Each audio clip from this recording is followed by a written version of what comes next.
buenas noches y bienvenidos a este nuevo espacio donde os daremos recomendaciones literarias cada semana, sobre todo de autores almerienses. Hoy nos acompaña José Antonio Peña para presentarnos su nuevo libro Las elecciones en Valerma en el último cuarto del siglo XX. Hablaremos con él para que nos cuente todo sobre su libro.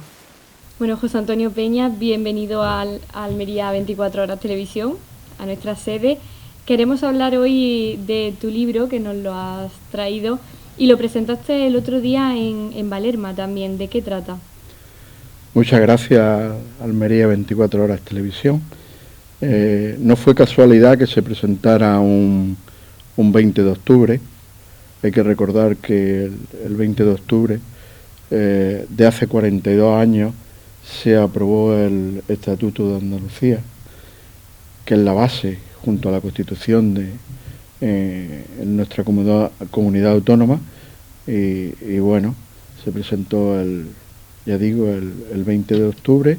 Trata de los procesos electorales en el último cuarto del siglo XX, en concreto de 1976, que se producen las primeras elecciones, a 1999, que se produjeron las últimas de esta etapa.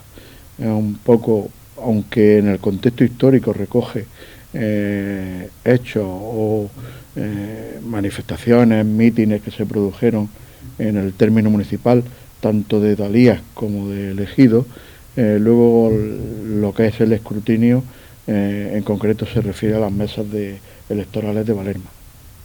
Bueno, es un libro que, como podemos ver, bastante gordito. ¿Cuánto has tardado en documentarte y en escribirlo? Bueno, empezar el trabajo de recopilación y de investigación de datos han sido 3 años. Me han ayudado mis 2 hijas, que son autoras, tanto María Soledad como Rocío, pero la información arranca desde 1985. Ahí empecé a recopilar pues papeletas, programas, carteles, incluso participé en alguna campaña, y bueno, fui acumulando esa información, y ahora cuando hace 3 años me dijeron, oye, ¿por qué? Y tal, no.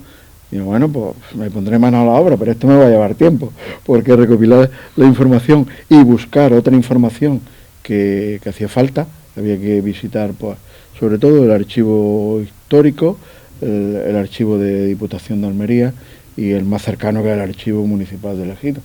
En cuanto al archivo municipal de Ejido, sabía que no había problema, porque tanto Juan de la Cruz como Mercedes son extraordinarios y me iban a facilitar todo lo que él estuviera en sus manos para encontrar esos datos.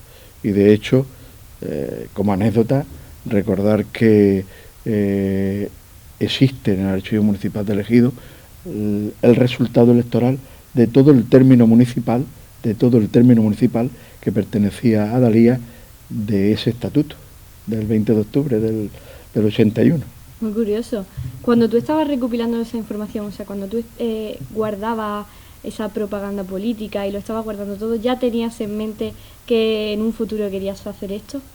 No, en ningún momento, solo ya me gustaba investigar, me gustaba hablar de política. En el ambiente universitario en el que me encontraba, los movimientos sociales así lo disponían, y entonces pues me gustaba conservarla. Ahora la veo, la he hecho, pues bueno, alguna ya tiene su año, del 76, del 77, o la papeleta con el sí del estatuto, la guardo en mi casa, está ya muy, pero bueno, es una joya para mí, pero en ningún momento pensé que después iba a dar lugar a un libro. ¿Qué va? Pues bueno, por conservarla, el espíritu ese investigador que sí me atraía, ¿no? O sea que yo, mis primeros pasos con los archivos, pues fue gracias a un gran amigo, un gran profesor, está pasando horas difíciles, que fue don Pedro Ponce, me refiero. Y entonces pues incluso, José Antonio, la tarjeta de investigador y tal, hacía falta para ir al archivo. Y yo, claro, había hecho magisterio, no era profesor de instituto. Entonces yo de verdad lo he tenido como siempre, un gran investigador, un grande de Ejido, aunque él no nació aquí, pero bueno.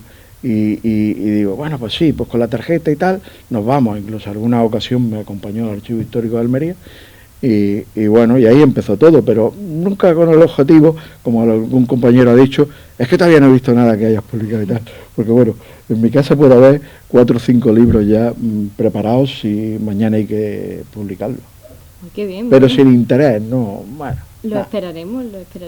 No hay interés, o sea que, bueno, hay uno sobre la térmica, hay otro sobre guardias viejas, hay otro de la prensa de Valerma a lo largo de la historia, o sea, pero bueno, no.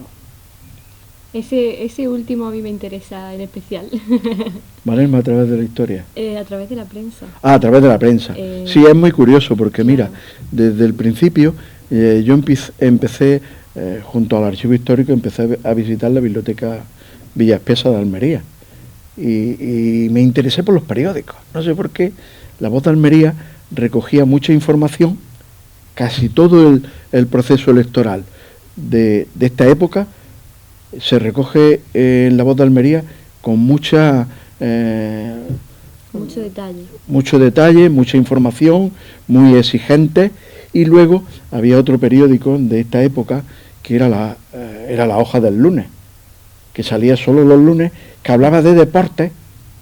Por eso La Voz de Almería no salía el lunes, hablaba de deportes, pero en la época electorales, la Constitución, el Estatuto, la Autonomía, o sea, en épocas electorales, las primeras elecciones democráticas del 77, recogía muchísima información de los mítines, publicidad de los partidos políticos, y entonces es una joya lo que tenemos. La Hoja del Lunes yo se la recomiendo, La Voz de Almería de principio, se la recomiendo a todo el que quiera profundizar en cualquier capítulo de estos, porque hay muchísima información, muchísima. Hay para escribir bastantes libros. Y luego se enganchó El Ideal. El Ideal era de Granada, pero bueno, tenía una delegación aquí en Almería, y ya la información se amplió mucho más.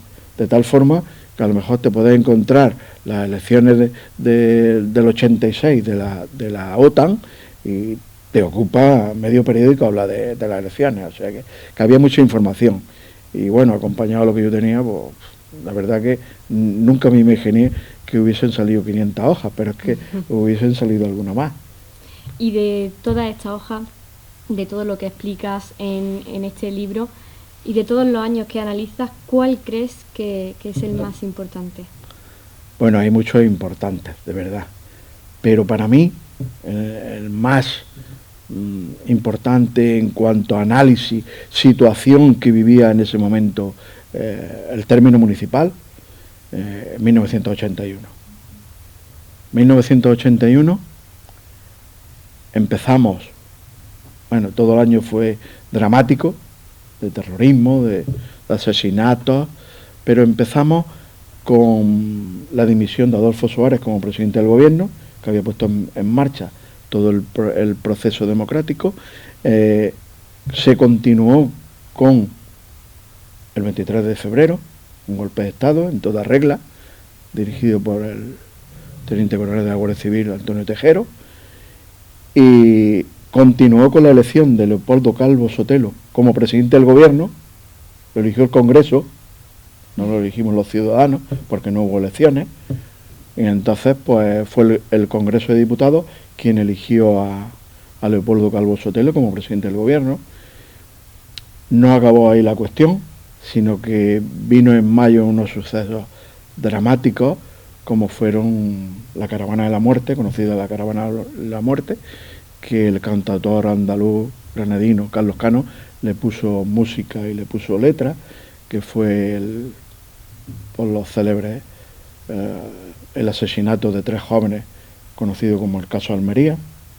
Uno de ellos coincidió conmigo, estudiando, Juan Maña, y a partir de ahí estaba muy latente todo lo que era el proceso autonómico andaluz, el fallido referéndum del 28 de febrero, porque en Almería no salió, hay que decirlo así, hubo que hacer un apaño en esos meses, también hubo que acabó afortunadamente con el 20 de octubre, con la votación por el pueblo andaluz del referéndum de autonomía. qué decir, aquí nosotros pertenecíamos al municipio de Dalía, aunque ya había habido un cambio de capitalidad también en el mes de mayo, junio. Es que es un año impresionante, es para escribir un libro sobre 1981, porque es que se recoge prácticamente toda la historia de nuestro municipio, se recoge ahí. Ahí se produjo el cambio de capitalidad, se produjo también la expulsión de Luis Martín como alcalde de Dalía y expulsión del partido, o sea que hubo muchos acontecimientos, unos más dramáticos que otros, pero felizmente lo más importante fue el Estatuto de Autonomía, que puso a Andalucía como una comunidad histórica, que bueno, que hay que reivindicar aún en nuestros días. Sin duda, entonces nos quedamos con el año 81, y te quería preguntar también, porque este libro también tiene un fin solidario, ¿no?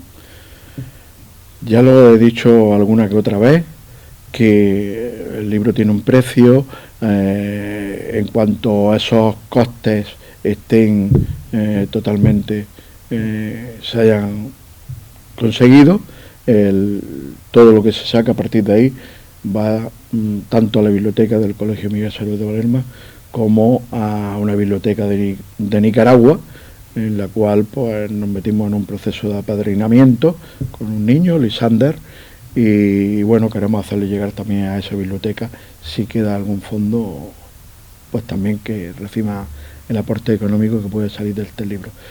No queremos ganancias, cero, no queremos tener ninguna ganancia con el libro, puesto que, bueno, se hizo de una forma, tanto por parte de mis dos hijas como mía, un poco altruista.